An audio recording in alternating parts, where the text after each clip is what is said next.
Picture this. A successful tech CEO walks into a five-star hotel with his young mistress, thinking he's about to close the biggest business deal of his life. He's booked the penthouse suite, ordered vintage champagne, and believes he's untouchable. His wife? She's supposedly at home, arranging flowers like the quiet, supportive partner she's always been.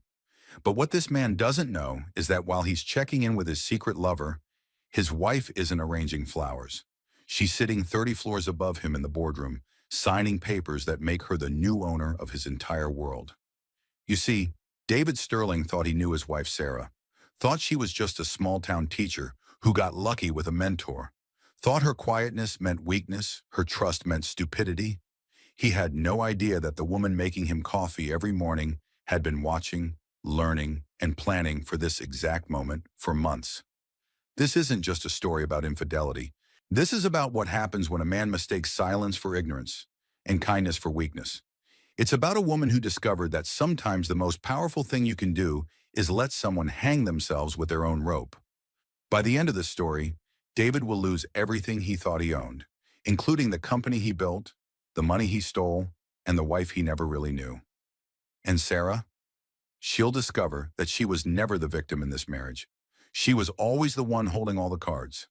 Stay with me for the next hour, because what you're about to hear will change how you think about power, marriage, and the dangerous assumption that quiet people have nothing to say. David Sterling adjusted his Armani tie in the reflection of his Tesla's tinted window as the valet approached the Grandview Hotel's marble entrance.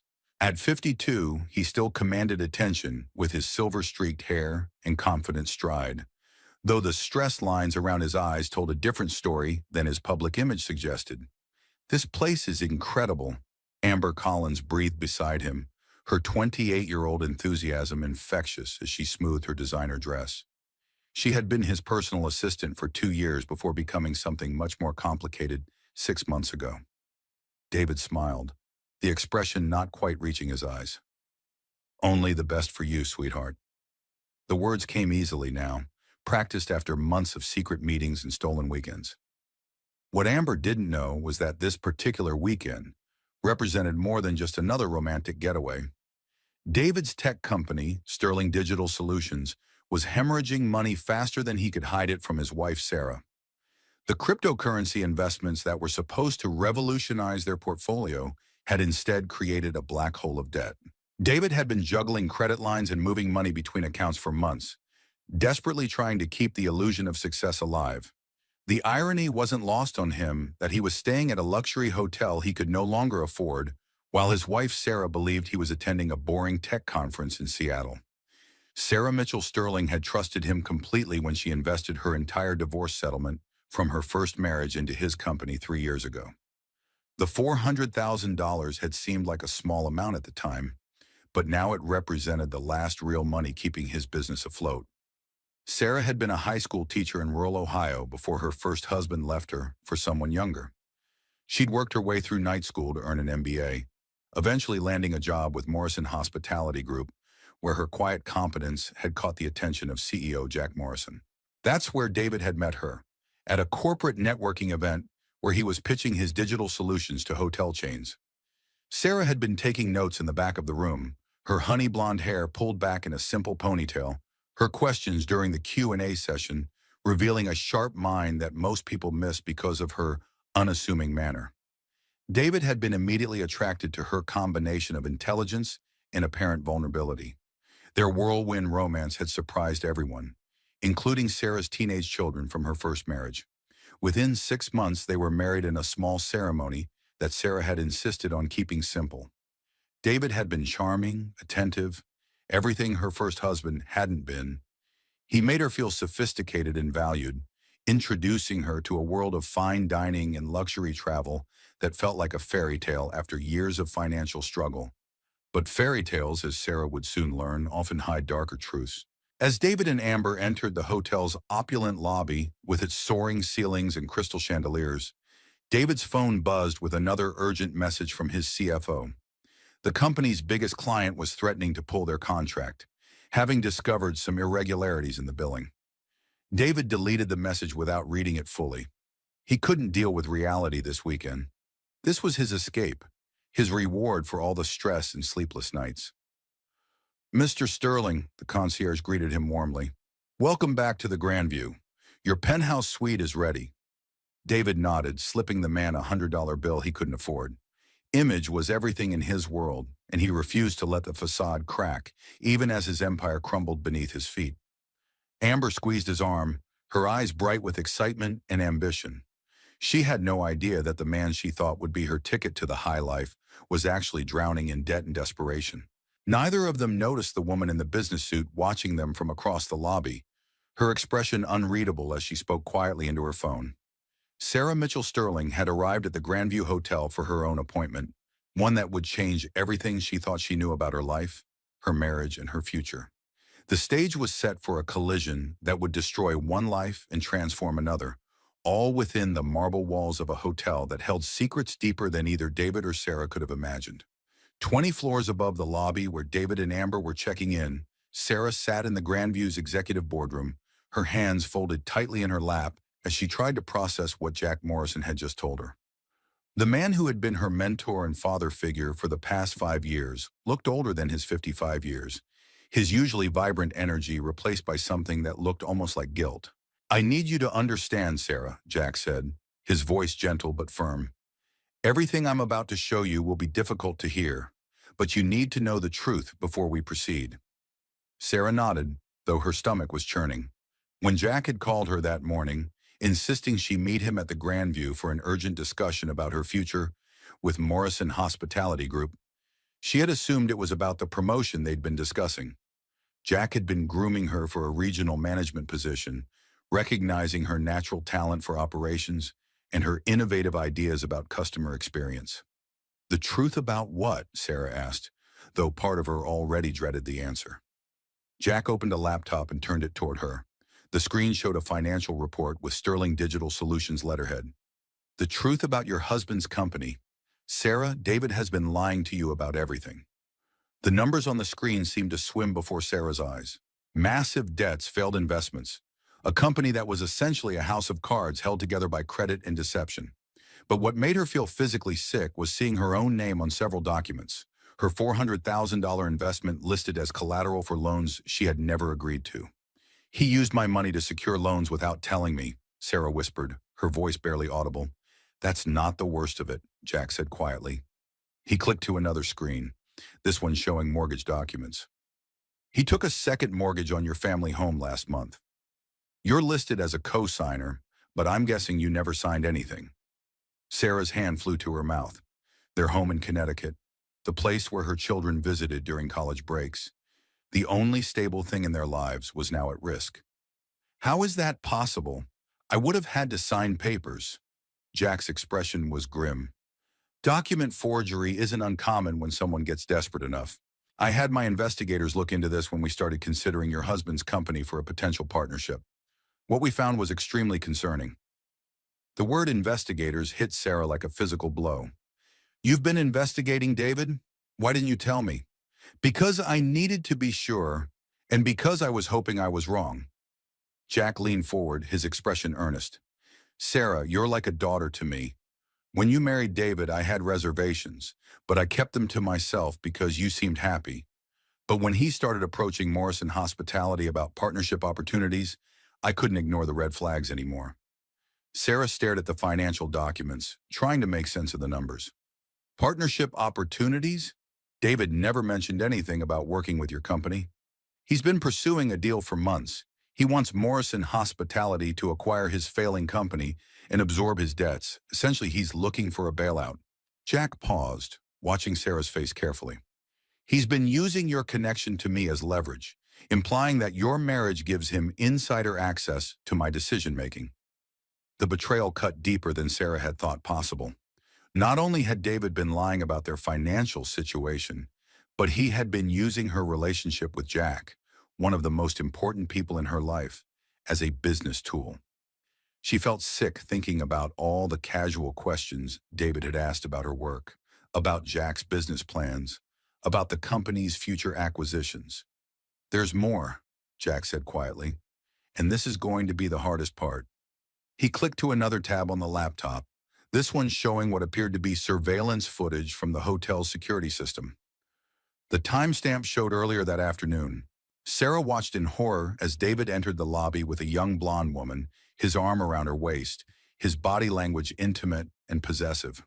Her name is Amber Collins, Jack said. She's his personal assistant. But my investigators confirm they've been having an affair for at least 6 months. They've been meeting at various hotels throughout the city, always on weekends when you think he's traveling for business.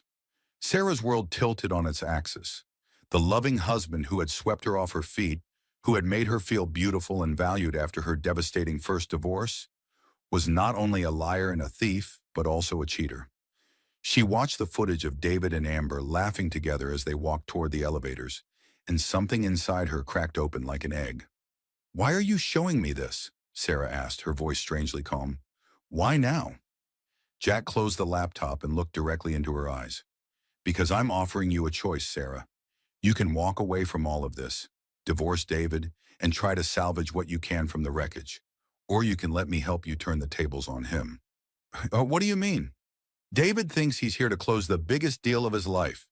He believes Morrison Hospitality is going to offer him a partnership that will save his company. What he doesn't know is that the meeting he's expecting tomorrow morning is actually with you." Jack smiled, but it wasn't a pleasant expression. "You see, Sarah, I've been planning something for quite some time. Something that will give you the power to decide David's fate rather than being a victim of his choices." Sarah stared at her mentor, seeing something in his eyes she had never noticed before. A calculating intelligence that was both protective and dangerous. "Jack, what exactly are you proposing?" "I'm proposing that we show your husband what it feels like to be completely powerless. I'm proposing that we teach him that the quiet woman he's been lying to and cheating on is actually the most dangerous person he could have crossed." Jack leaned back in his chair, his expression serious.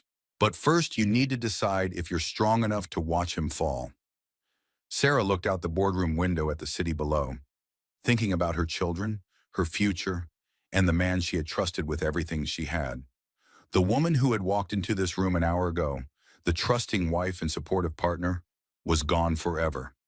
In her place sat someone harder, smarter, and infinitely more determined. "Tell me what I need to do," Sarah said. David Sterling stood in the penthouse suite's marble bathroom, adjusting his tie for the third time, as he prepared for what he believed would be the most important business meeting of his life. Through the bathroom door, he could hear Amber humming as she ordered room service, her voice bright with the excitement of someone who thought she was about to become very rich. "This is it, baby," David had told her the night before, as they shared champagne on the suite's private balcony. "Tomorrow morning, I close the Morrison deal, and we'll never have to worry about money again." What David didn't know was that 30 floors below, his wife Sarah was spending her final night as the woman he thought he knew. She sat in a smaller hotel room, staring at legal documents that Jack Morrison had given her, trying to understand the magnitude of what was about to happen. The documents revealed the true scope of Jack's plan. Morrison Hospitality Group hadn't just been investigating David's company, they had been systematically acquiring his debts. Through a series of shell companies and strategic partnerships, Jack had purchased David's loans from various creditors, essentially making himself David's primary lender without David's knowledge. "Why would you do this?" Sarah had asked Jack earlier that evening. "Because powerful men like David Sterling think they can use people without consequences," Jack had replied. "They see quiet women like you as accessories to their success, never realizing that still waters run deepest. I've been in business for 30 years, Sarah. I've seen too many good people destroyed by narcissists who mistake kindness for weakness." Jack had explained that David's meeting request had been the final catalyst. "When he approached me about a partnership using your name as an opening, I realized he needed to learn a lesson about respect. But more importantly, I realized you needed to learn about your own power." Now, as Sarah reviewed the financial statements one more time, she understood that Jack had been preparing her for this moment for years. Every project he had assigned her, every skill he had taught her, every piece of business knowledge he had shared, had been building toward this confrontation. She wasn't just David's victim. She was being positioned as his judge and jury. Sarah's phone buzzed with a text from her daughter, Emma, a junior at Columbia. "Hope you're having a good spa weekend, Mom." You deserve some relaxation after everything you do for David's company. The irony was painful. Sarah's children had no idea that their stepfather had been systematically destroying their family's financial security. Emma and her brother Jake had both received partial scholarships, but Sarah had been planning to help with their remaining college expenses using the returns from her investment in David's company. Now she knew that money was gone, gambled away on cryptocurrency schemes, and used as collateral for loans that were underwater. Sarah closed her eyes and made a decision that would change everything. She wasn't going to be David's victim anymore. She wasn't going to be the supportive wife who cleaned up his messes and made excuses for his failures. Tomorrow morning, she was going to show David Sterling exactly who he had married. Meanwhile, David was on his phone with his CFO, Mark Renshaw, trying to manage yet another crisis. The Henderson Group is demanding payment on their outstanding invoices, Mark was saying. They're threatening to go public with the allegations about our billing practices. Stall them, David snapped, glancing toward the bedroom to make sure Amber couldn't hear. Tell them we're closing a major acquisition tomorrow and we'll have full payment by the end of the week. David, what acquisition? Our books are a disaster. We can't even make payroll next month without a miracle. The miracle is Morrison Hospitality, Mark. Jack Morrison is desperate to expand into our market sector. He's going to pay top dollar for our client base and our technology. David's voice carried a confidence he didn't feel. Just hold everything together for 24 more hours. After hanging up, David poured himself a scotch and walked onto the balcony. The city sprawled below him, millions of lights representing millions of people living their small, ordinary lives. Soon he would be back on top, richer and more powerful than ever. Sarah would never need to know how close they had come to losing everything. David had convinced himself that his affairs were victimless crimes. Sarah was happy in their comfortable suburban life, focused on her charity work and her garden. She didn't need to know about the financial pressures or the business complexities that consumed his world. As for Amber, she was young and ambitious, and he was giving her opportunities she would never have had otherwise. In David's mind, everyone was getting what they wanted. But David Sterling had made the classic mistake of narcissists throughout history. He had confused silence with ignorance and compliance with weakness. He had no idea that the quiet woman he left at home every morning was actually one of the most capable executives in the hospitality industry, or that her mentor was a man with the resources and motivation to destroy him completely.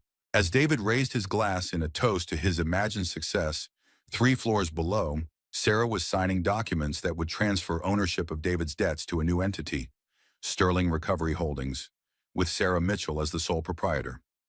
By morning, David would discover that his wife wasn't just the woman he had betrayed. She was the woman who now owned his company, his debts, and his future. The hunter was about to become the hunted, and the prey was about to become the predator. The final piece of Jack's plan was elegant in its simplicity. David would walk into what he thought was a routine business meeting and find himself face to face with the person he had underestimated most, the woman whose trust he had violated, whose love he had exploited, and whose power he had never bothered to discover. David Sterling straightened his shoulders as he approached the Morrison Hospitality boardroom, his confidence intact despite the sleepless night he'd spent reviewing financial projections that didn't add up. He had rehearsed his pitch a dozen times, focusing on the growth potential and market opportunities, while carefully avoiding any mention of his company's actual financial state. The boardroom door opened to reveal not the team of executives he had expected, but a single woman sitting at the head of the polished conference table. For a moment, David's brain refused to process what he was seeing. Sarah sat in the chair that should have belonged to Jack Morrison, wearing a charcoal business suit he had never seen before, her usually casual hair styled in a severe bun that made her look like a different person entirely. "Hello, David," Sarah said, her voice carrying an authority he had never heard before. "Please have a seat." David remained frozen in the doorway, his mind racing through possible explanations. "Sarah, what are you doing here? Where's Jack Morrison? I'm supposed to have a meeting about the acquisition." "You are having a meeting about an acquisition," Sarah replied calmly, gesturing to the chair across from her. "Just not the one you expected." David slowly entered the room and sat down, his usual confidence evaporating. Something was fundamentally wrong with this situation, but he couldn't grasp what it was. "I don't understand. You're supposed to be at the spa. And what do you mean, not the acquisition I expected? Sarah opened a leather portfolio and withdrew a stack of documents. David, how long did you think you could lie to me about everything? Lie about what? David's voice cracked slightly, his throat suddenly dry. About your company being bankrupt. About you forging my signature on mortgage documents. About you spending our children's college fund on cryptocurrency that no longer exists. Sarah's voice remained steady, but David could see fire in her eyes. About Amber Collins. The blood drained from David's face. Sarah knew. Somehow, impossibly, Sarah knew everything. Sarah, I can explain all of this. The business issues are temporary, and Amber is your mistress, and she's currently in the penthouse suite of this hotel, waiting for you to return with news of your successful business deal. Sarah leaned forward slightly. The same penthouse suite that you paid for with money stolen from our joint account. David's world began to tilt on its axis. How do you know about Amber? Have you been spying on me? I've been learning about my husband, Sarah replied. Something I should have done 3 years ago, before I trusted you with my life savings. For the first time in their marriage, David saw Sarah clearly.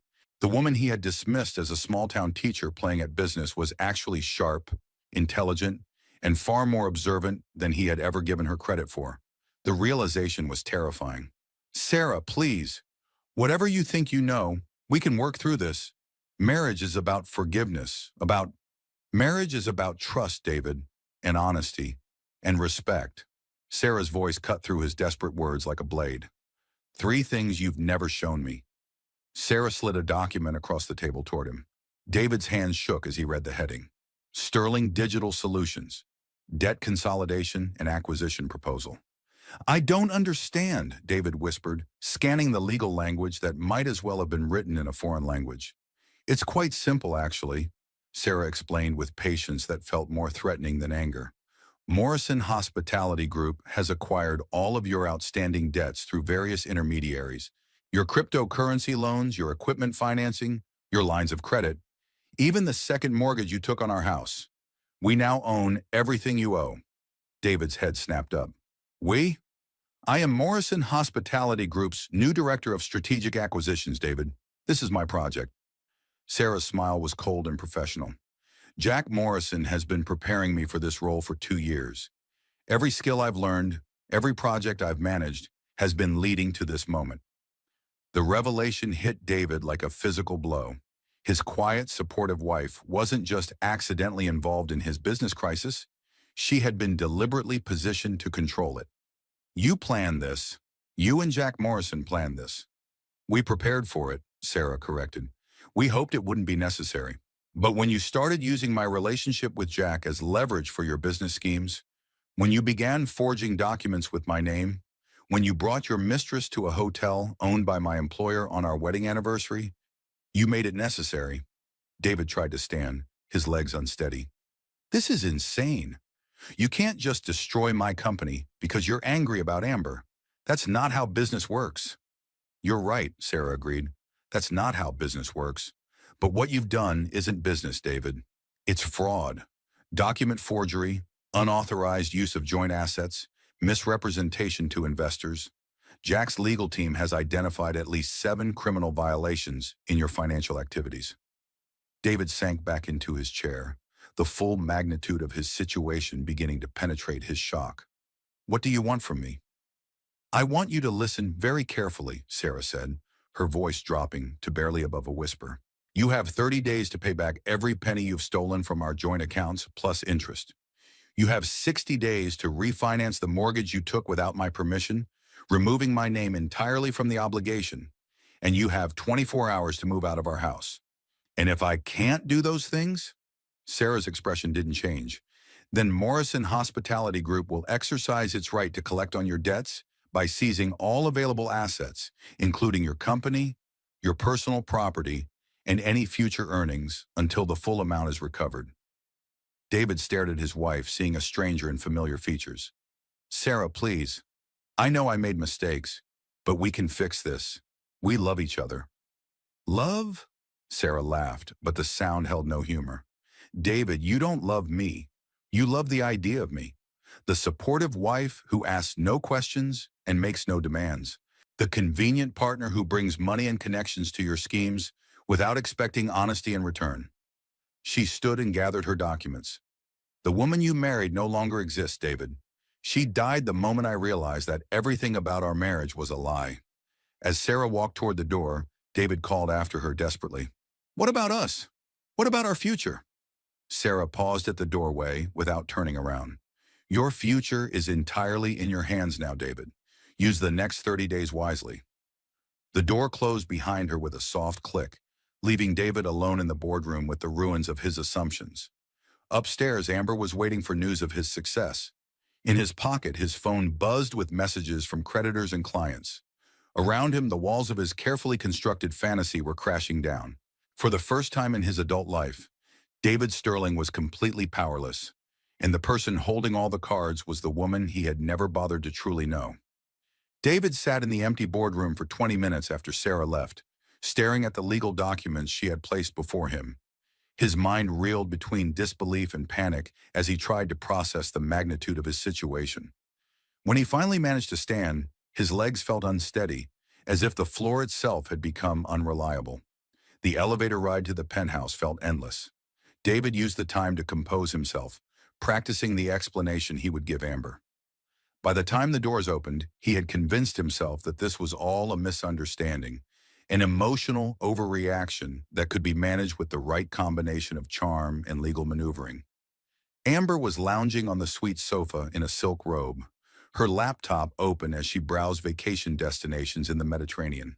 There you are, she said brightly, looking up as he entered. I was starting to worry. How did the meeting go? Are we rich yet? David forced a smile, though it felt like wearing a mask. There have been some complications. Sarah found out about us. Amber's expression shifted from excitement to concern. How much does she know? Everything, apparently. David poured himself a scotch with hands that trembled slightly. But it's not as bad as it sounds. She's just emotional right now. Once she calms down, we can work through this rationally. David, you look terrible. What exactly did she say? David took a large swallow of scotch before answering. She's threatening to use her connection with Jack Morrison to block the acquisition unless I agree to some ridiculous demands. But it's all bluster. She doesn't have the power to actually stop the deal. It was a lie, and David knew it, but saying the words aloud made them feel more true. He couldn't afford to face the reality that Sarah had outmaneuvered him completely. Instead, he chose to believe that his wife was simply having an emotional breakdown that could be managed like any other business crisis. What kind of demands? Amber asked, closing her laptop and giving him her full attention. Temporary separation, some financial adjustments, that sort of thing. Nothing that can't be negotiated. David sat beside her on the sofa, taking her hand. The important thing is that we stick together through this. Once I close the Morrison deal, we'll have enough money to handle any complications Sarah creates. Amber squeezed his hand, her relief visible. So the acquisition is still happening? Absolutely. Sarah doesn't control Jack Morrison's business decisions. She's just an employee. David's voice gained strength as he elaborated on the lie. If anything, her emotional behavior will probably damage her standing with the company.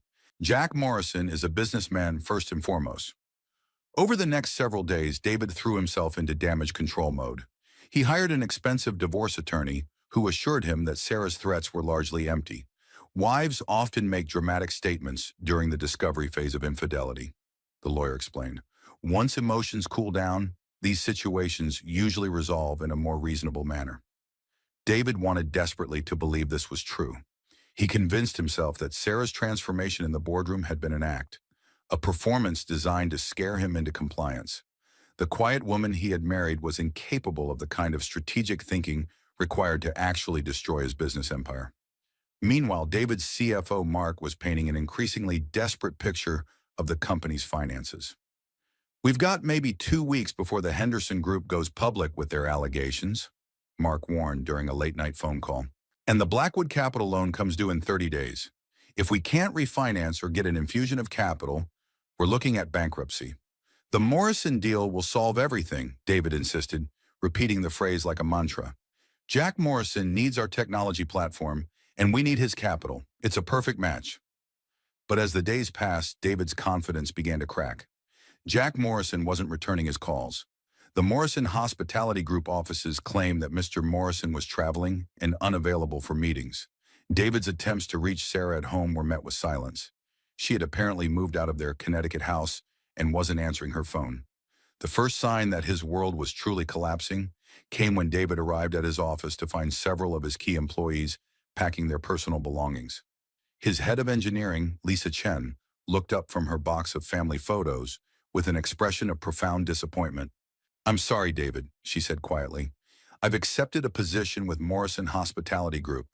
They're launching a new technology division, and they offered me a role I couldn't refuse." "Lisa, you can't leave now. We're in the middle of the biggest deal in company history." David's voice carried a desperation he couldn't hide. "What deal?" Lisa asked gently. "David, we haven't had a new client in 3 months. Our biggest accounts are threatening to leave because of billing irregularities. Morrison Hospitality Group offered me a 20% salary increase and actual job security." As Lisa walked past him carrying her box, David realized that his carefully constructed narrative was falling apart. If Morrison Hospitality was hiring his employees, they clearly weren't planning to acquire his company. They were systematically dismantling it from the inside. That evening, David sat in the empty penthouse suite he could no longer afford, staring at his phone. Amber had returned to her apartment, claiming she needed space to think about their relationship. His lawyer had stopped returning calls after David admitted he couldn't pay the retainer. His company was bleeding talent and clients, and his wife had seemingly vanished into thin air. For the first time since the confrontation in the boardroom, David allowed himself to consider the possibility that Sarah had been telling the truth. Maybe she really did have the power to destroy him. Maybe the quiet woman he had underestimated was actually the most dangerous person in his life. But even as fear crept into his consciousness, David's ego fought back. Sarah was just a small-town teacher who had gotten lucky with a mentor. She couldn't possibly have orchestrated something this sophisticated. There had to be another explanation, another way out of this situation. David Sterling was about to learn that pride, as the saying goes, comes before the fall, and his fall was going to be more spectacular than he could possibly imagine. The knock on David's hotel room door came at 7 in the morning, jarring him from the first restful sleep he'd had in days. For a moment, he allowed himself to hope it might be Sarah, ready to discuss reconciliation. Instead, he opened the door to find two men in dark suits holding official-looking documents. "David Sterling?" the taller man asked. "Yes. You're being served with papers regarding Sterling Digital Solutions. We're here to escort you to an emergency board meeting." David's blood ran cold. "Board meeting? What board meeting? I'm the sole owner of my company." The shorter man handed him a thick envelope. "Not anymore, sir. Your primary creditors have exercised their right to convert debt to equity.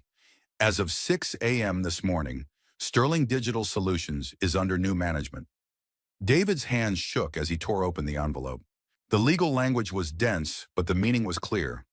Morrison Hospitality Group, acting through various subsidiary companies, now own controlling interest in his business. The signatures at the bottom of the documents belonged to lawyers he had never heard of, but the authorizing signature made his knees weak. Sarah Mitchell, Director of Strategic Acquisitions.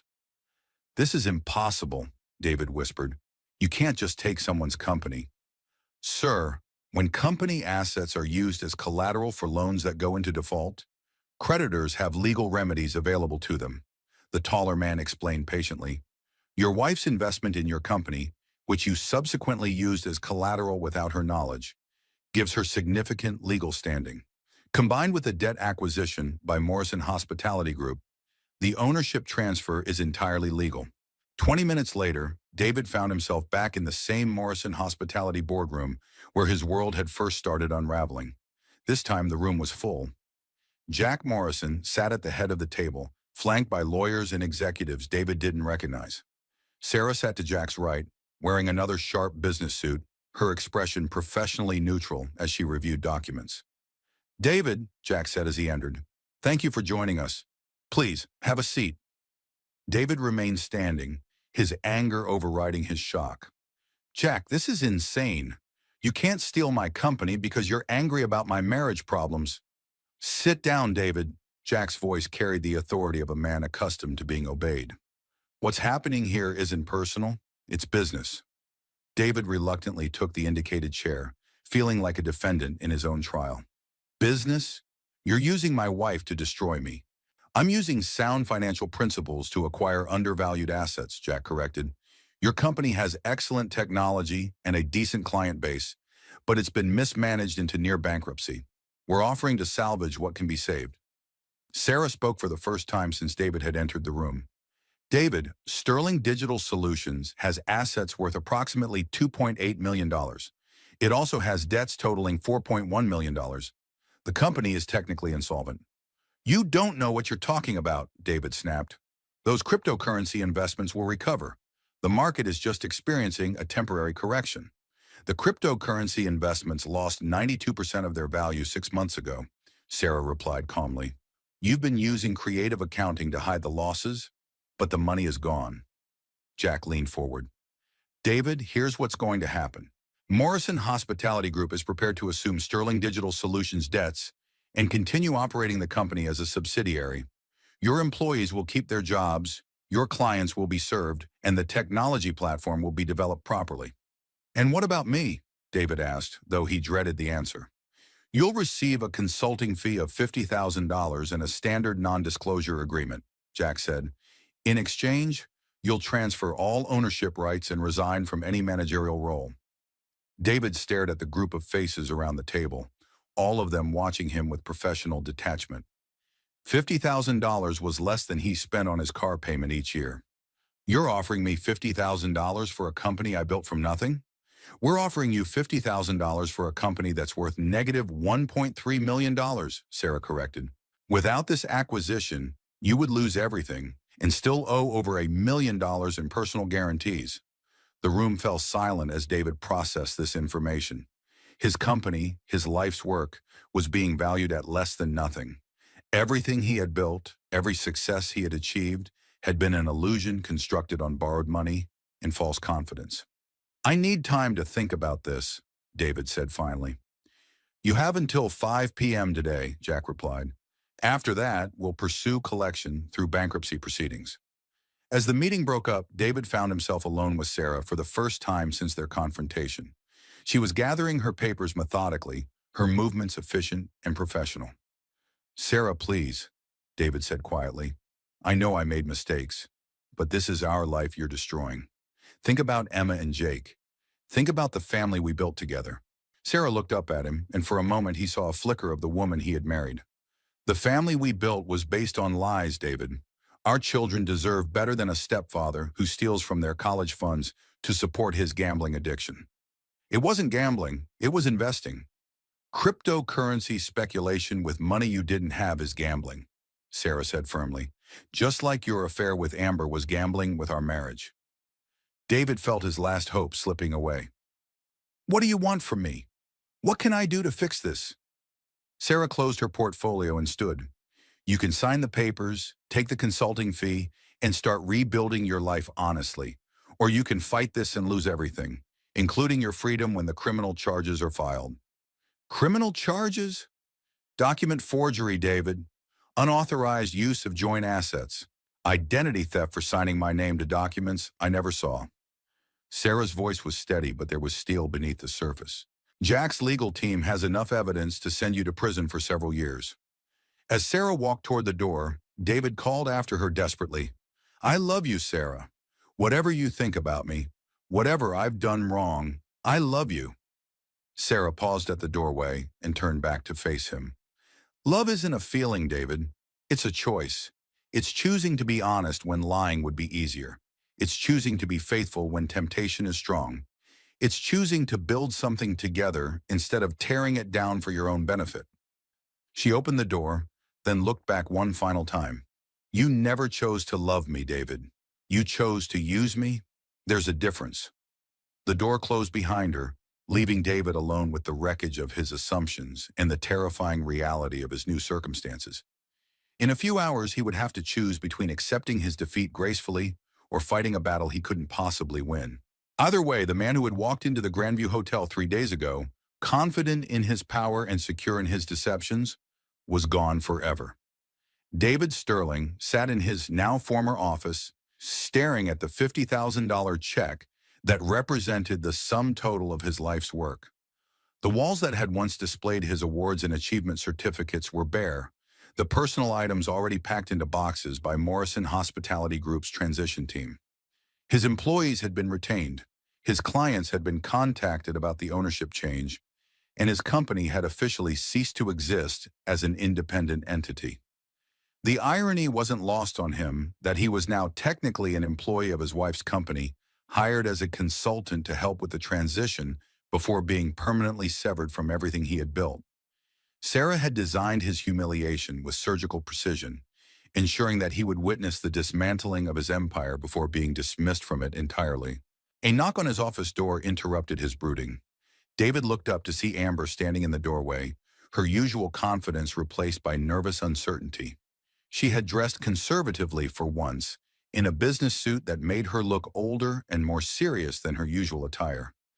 "David, I need to talk to you," she said, closing the door behind her.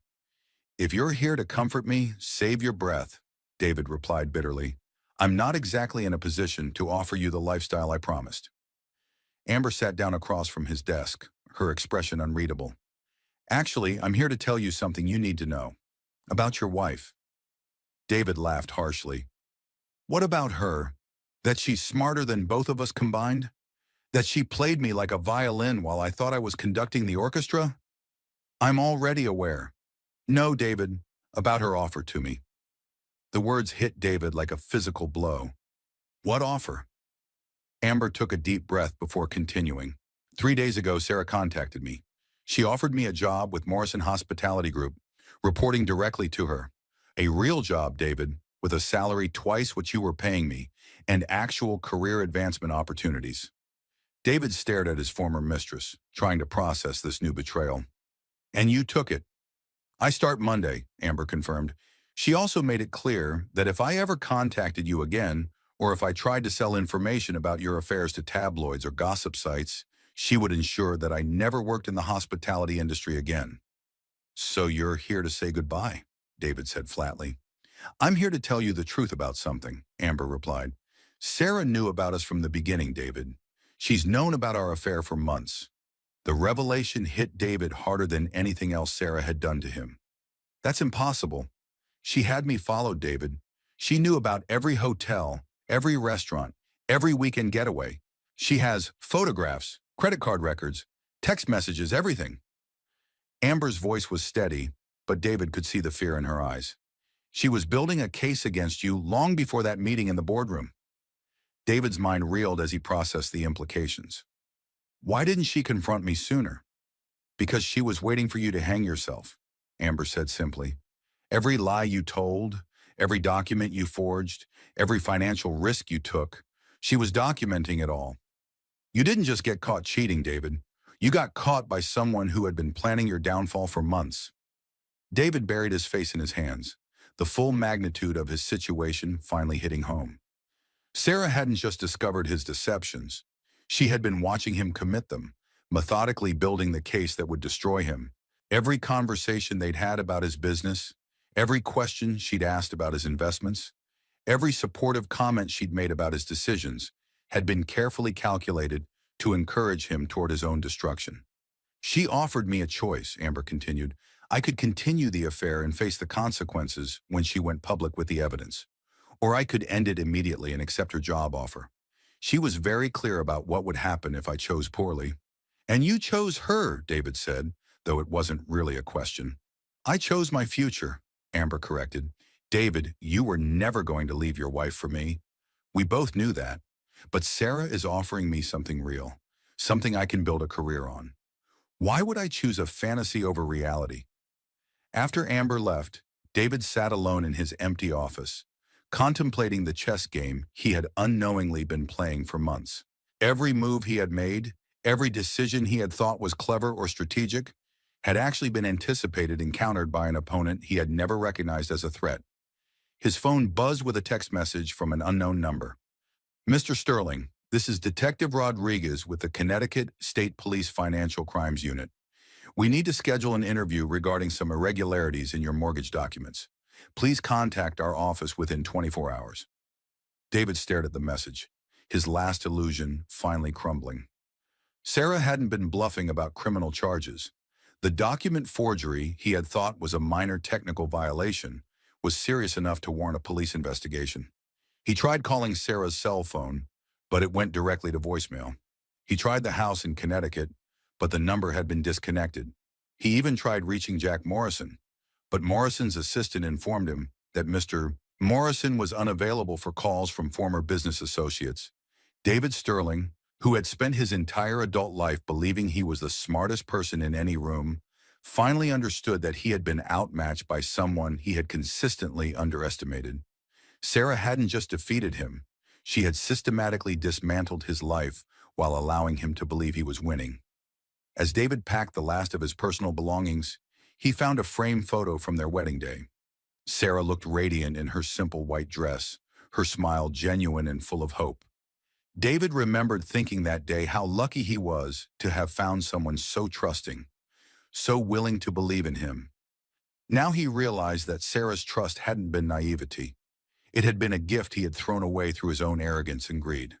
The woman in the photograph had deserved better than the man looking back at him from the office window's reflection. David Sterling was about to learn what it felt like to lose everything, but more importantly, he was about to discover who he really was when stripped of all the illusions that had defined his identity. Sarah Mitchell stood in the executive suite of the Morrison Hospitality Group headquarters, looking out at the city skyline as the sun set over Manhattan. The view from the 42nd floor was spectacular, but Sarah barely noticed it. Her mind was focused on the conversation she was about to have with Jack Morrison, a conversation that would determine the direction of her life going forward. "You did well, Sarah," Jack said, entering the office with 2 cups of coffee. "David signed the papers this afternoon. Sterling Digital Solutions is officially part of our technology division." Sarah accepted the coffee gratefully, wrapping her hands around the warm cup. "I don't feel like I did well, Jack. I feel like I destroyed a man's life." "You destroyed a man's lies," Jack corrected gently. "David Sterling destroyed his own life through his choices. You simply refused to be collateral damage." Sarah had been struggling with this distinction for days.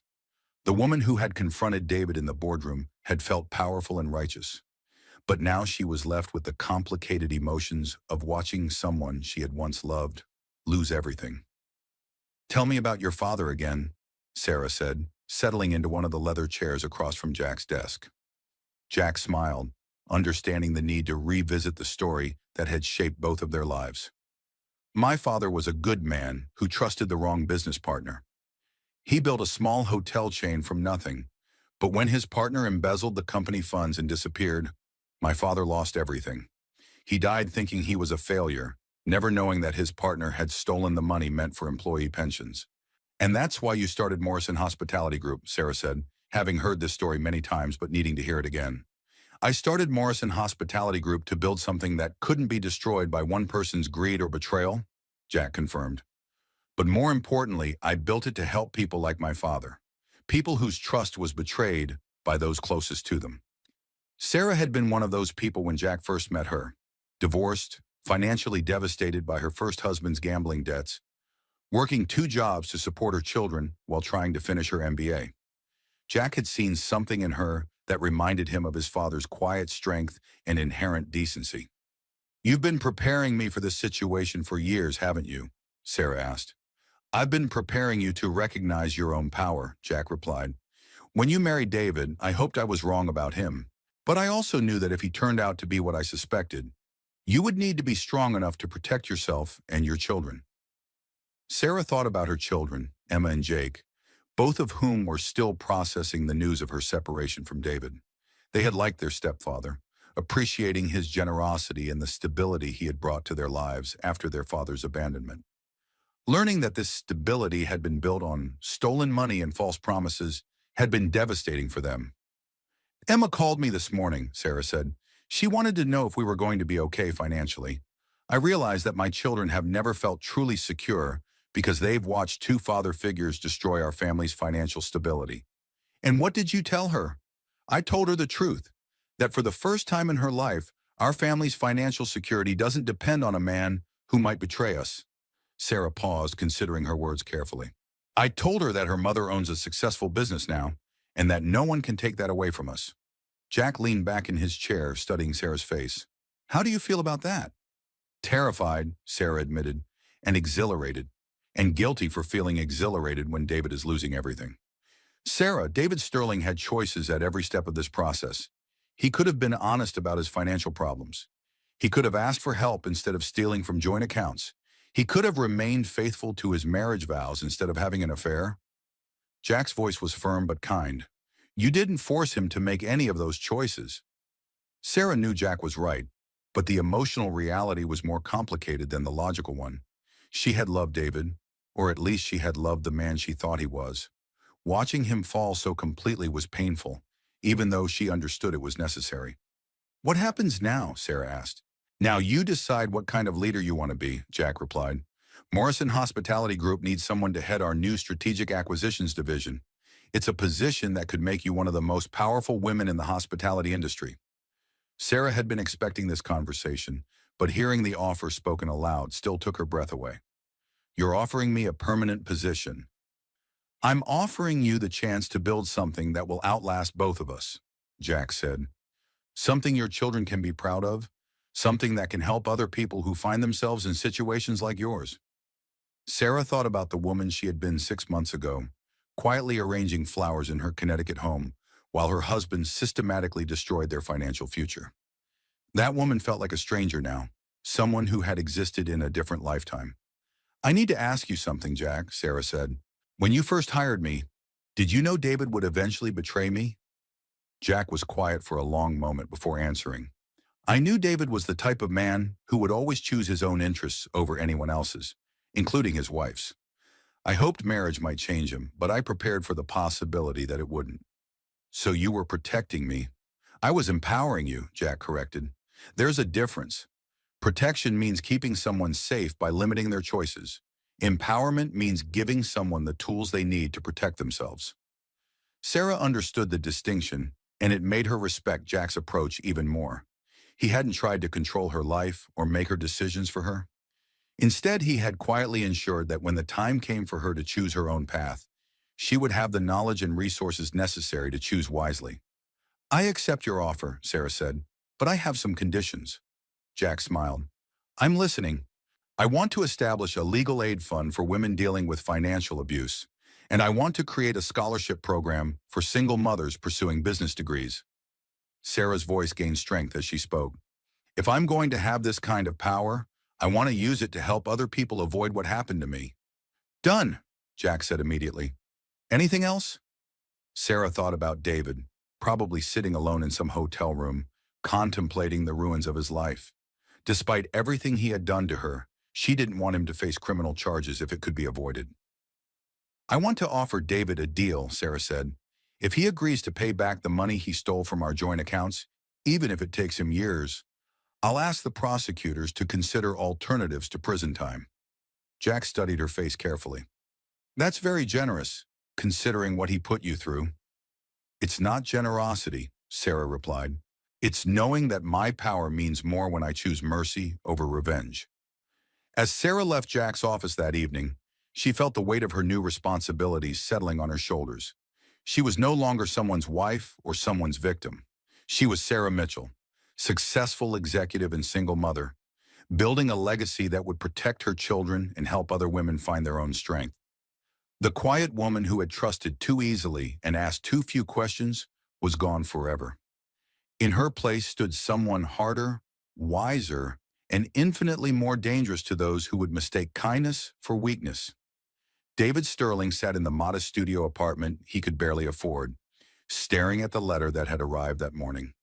The envelope bore the letterhead of Morrison Hospitality Group, and inside was an offer he hadn't expected, a chance to avoid criminal prosecution in exchange for a payment plan and community service.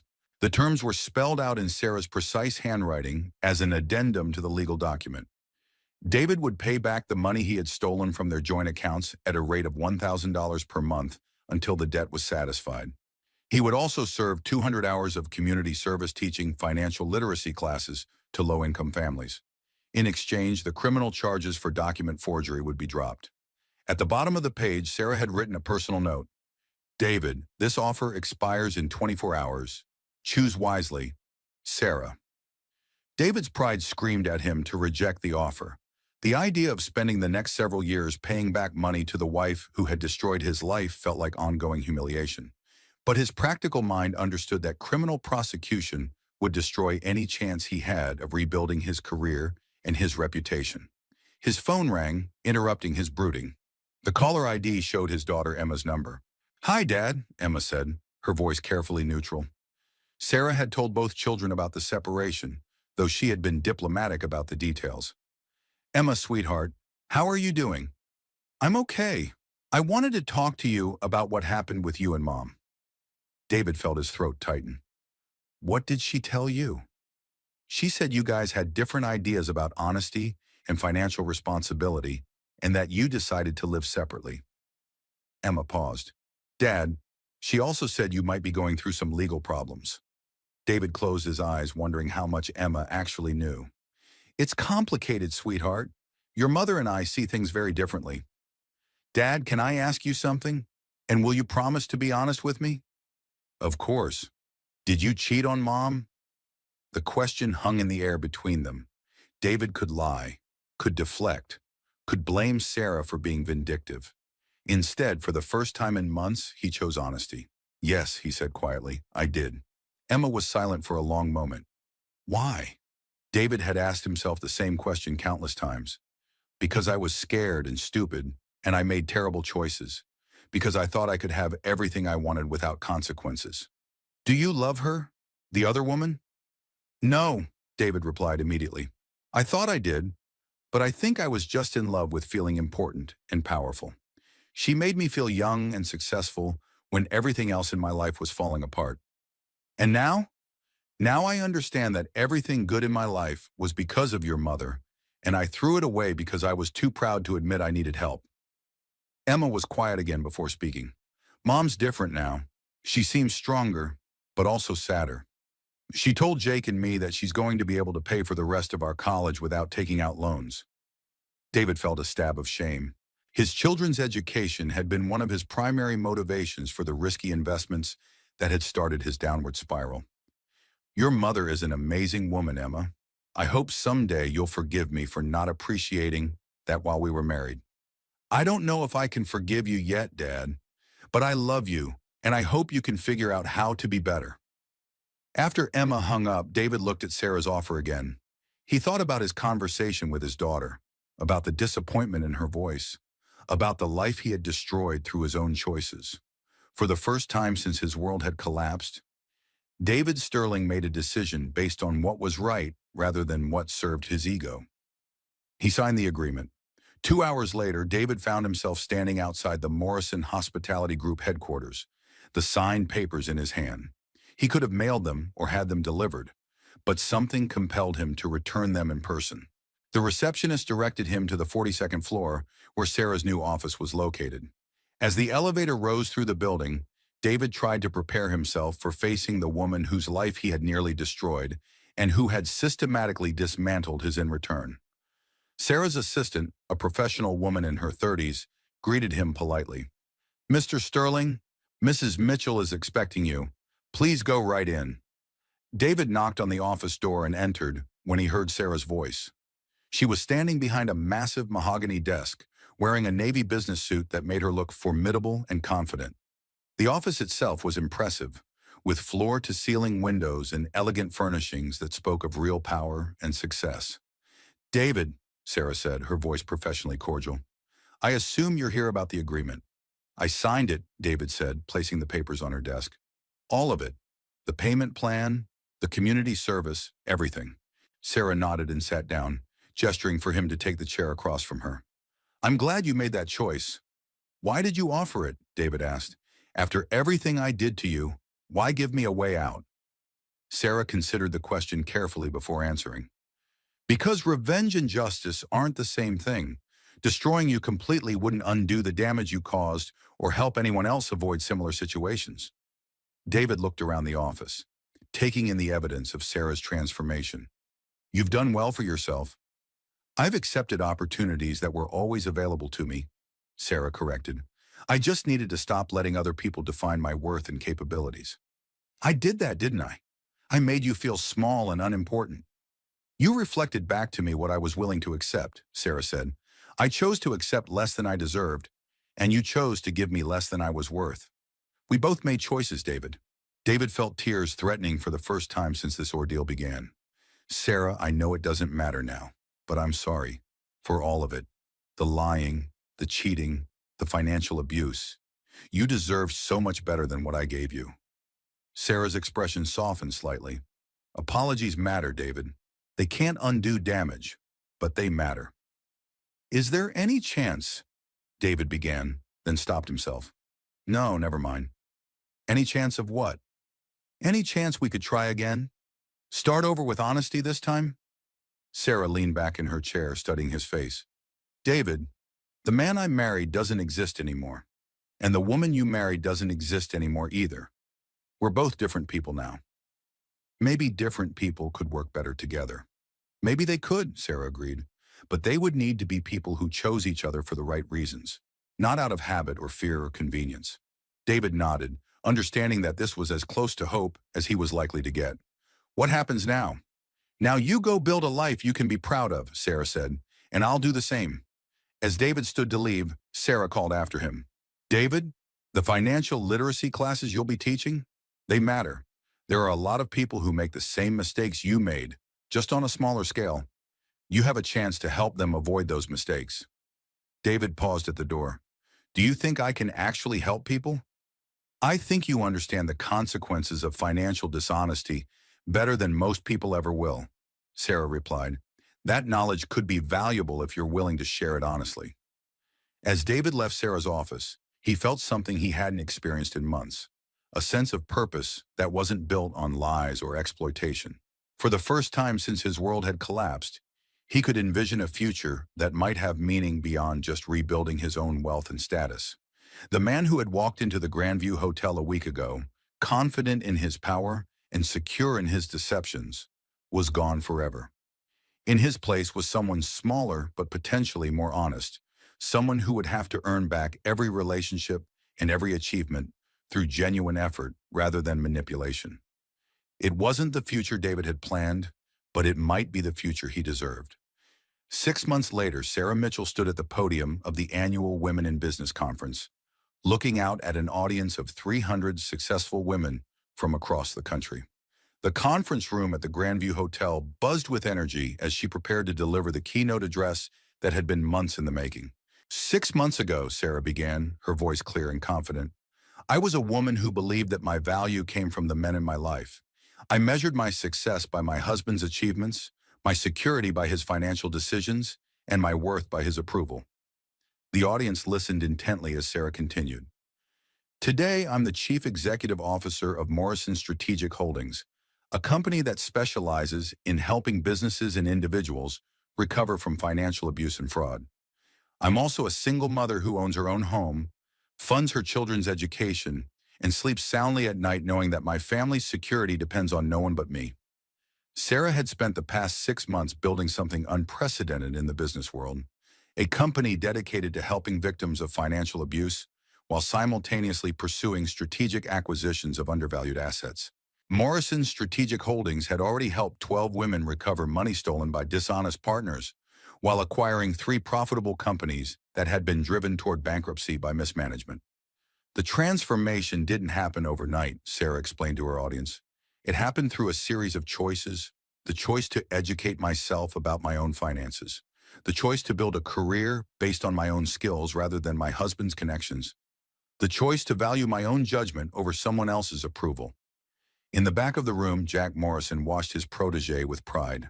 Sarah had exceeded even his optimistic expectations, transforming herself from a victim of financial abuse into one of the most respected executives in the hospitality and recovery industries. Morrison Strategic Holdings was being featured in Harvard Business Review as a case study in innovative business models. We have a universal dilemma in our society, Sarah continued, her voice gaining passion. We teach our daughters to be kind and trusting, but we don't teach them to be vigilant and self-reliant. We tell them that love means putting someone else's needs before their own, But we don't teach them that healthy love means being with someone who wants to build you up, not tear you down. The audience responded with murmurs of agreement and scattered applause. Sarah's message was resonating with women who had faced similar challenges in their own lives. I want to share something with you that I learned the hard way, Sarah said, her voice dropping to a more intimate tone. Silent strength is not weakness. Quiet observation is not passivity. Sometimes the most powerful thing you can do is gather information, build your capabilities, and wait for the right moment to reveal who you really are. Sarah's phone had been ringing constantly with interview requests and speaking opportunities. Her story of transformation from victim to CEO had captured the imagination of business publications and women's advocacy groups across the country. But more importantly, her company was making a real difference in the lives of people who had found themselves in situations similar to her own. As for shared experiences, Sarah continued, I suspect many of you have felt the pain of trusting someone who betrayed that trust. Whether it was a business partner, a spouse, a family member, or a friend, we've all experienced the devastating realization that someone we cared about was not who we thought they were. Sarah thought about David, who was currently teaching his financial literacy classes at a community center in Brooklyn. The reports she received indicated that he was taking the work seriously, approaching it with a humility and honesty that his former colleagues would have found unrecognizable.